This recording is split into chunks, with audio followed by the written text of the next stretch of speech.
So while I was recording this video, the devs actually released an update for the game and fixed the weird blood pooling effect that made blood look absolutely ridiculous. Now it's back to looking exactly the way it should, so I'm definitely turning blood back on. They've also worked a bit with the physics, trying to make the game more precise and easier to control, which is always a welcome change. And honestly, it's already noticeable even when you're, say, trying to throw a weapon. The throws are just way more accurate and consistent.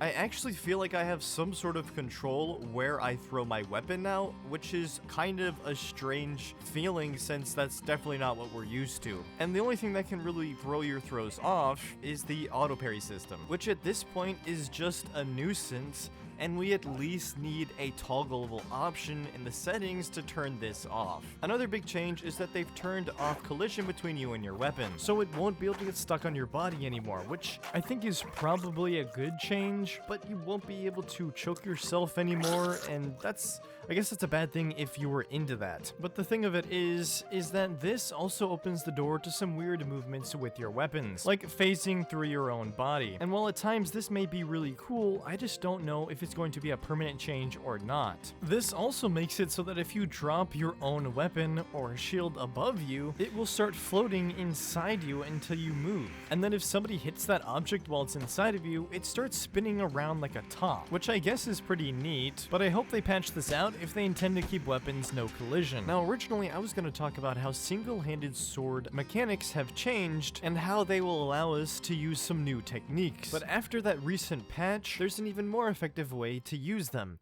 and that's by using them like electric saws. That's right, we now have so much control over our weapons that when you do crazy mouse movements, your character will follow all of these inputs, resulting in a terrifying spectacle. But this of course makes you run out of stamina extremely quickly. So instead of having to do all that to make your attacks very unpredictable, we can use something called a moulinet, which in French means little windmill.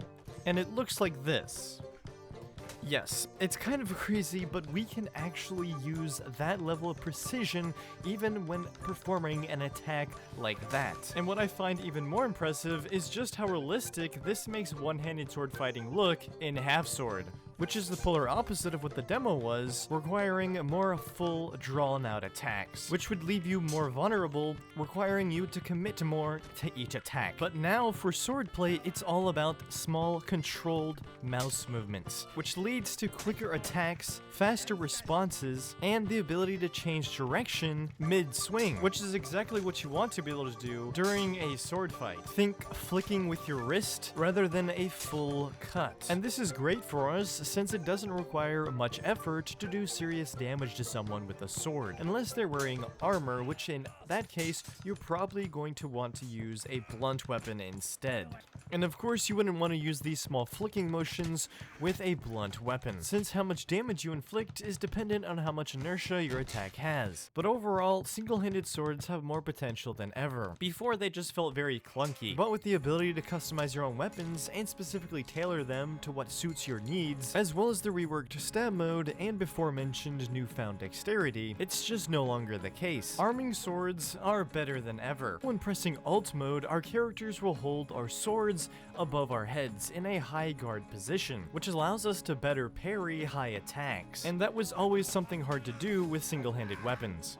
It also helps us aim for our opponent's neck. These high guards that the alt stab mode uses now is the perfect level to slice somebody's throat. We sacrifice a bit of range when doing this, but we can get around that by pressing alt after we swing. And it's kind of funny because these new changes make the stab mode not great at thrusts, which is what stab mode is supposed to be about. When you move your mouse forward, you actually perform more of a cut, which can work great with shields, but I find if you want to thrust, it's better to use the double click method. Also, interesting enough, the Rondel Dagger also uses this stab mode, which looks very weird since we hold it now in reverse grip, but that doesn't actually affect it being able to stab someone. The alt stab mode will also allow us to do some very beautiful flourishes. Simply move your weapon low to the left or right, and then press and release alt, and that'll let you use these awesome flourishes, which will add a lot of flavor to your duels. Now, this is technically possible with two-handed swords, but it just just doesn't look as good. There is another way to flourish, and that is by using our sword's scabbard. By pulling the sword out fast, down and backwards, our wrist will get twisted,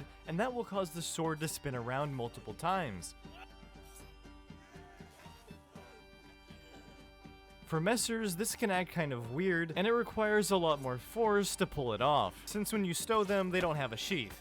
Also, make sure you're not using gauntlets when you're doing this, because it will messer everything up. And as for two-handed swords, this technique just doesn't work. Naturally, we can chain flourishes together to make them look even cooler, and this opens the door for some very flashy swordplay.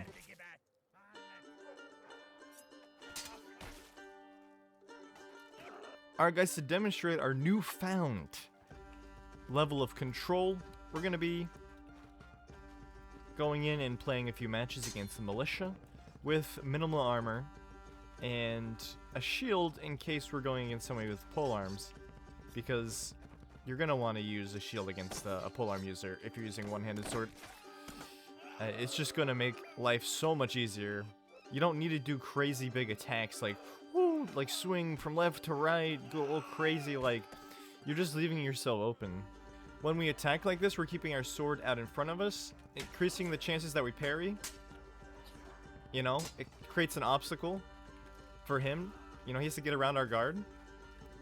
And then we can just do these quick flicking motions that just devastate your opponent. It's beautiful. It's exactly what sword fighting is supposed to be. Especially one-handed swords. Because they're not really heavy, and it's all about wrist movement. It's all about that wrist. Ow. Shield guys are a little annoying. But you can get around their shields. Flails are extremely, extremely dangerous.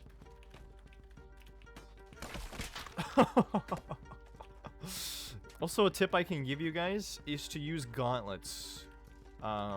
It's gonna give you your wrists a little bit more stability, and they're not gonna feel as floppy when you're swinging your weapon around. Especially your one-handed swords. Also, I like a little bit of weight in my messers because it just makes it come around faster. Oh, that was close. I don't know how he's alive right now. Dude, what? How? Okay, he has to die. What? You can't live forever, dude.